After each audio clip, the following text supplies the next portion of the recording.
Greetings, honored guests and inaugural inductees into the Leadership and Equity Academy that we affectionately call LEA.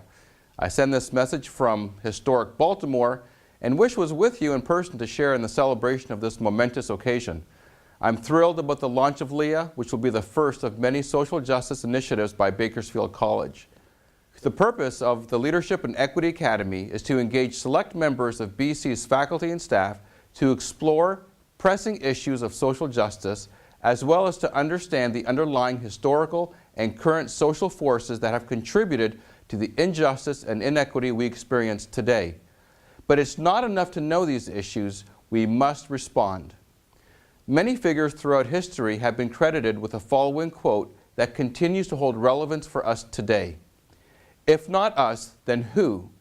If not now, then when? Our response to social injustice must be driven by a spirit of conviction, purpose, and urgency.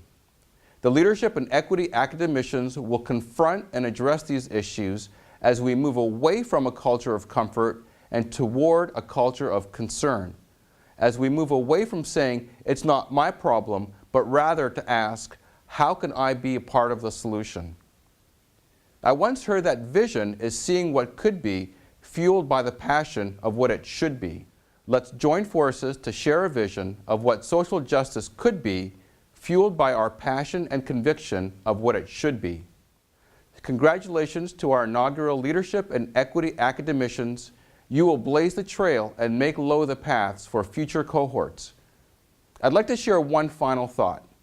A singer-songwriter by the name of Matthew West has a song hitting the radio waves called Do Something.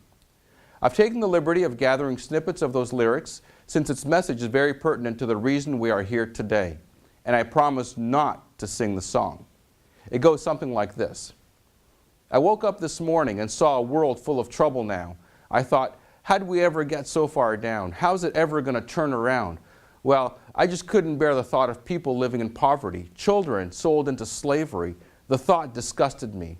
So I shook my fist at heaven and said, God, why don't you do something? And he said, I did. I created you.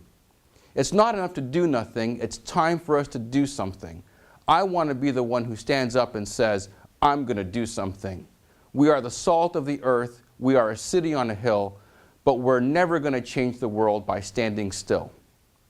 Let me emphasize that last phrase again. We're never going to change the world by standing still. LEA cohort, I say, let's move. I look forward to reconnecting with you when I get back.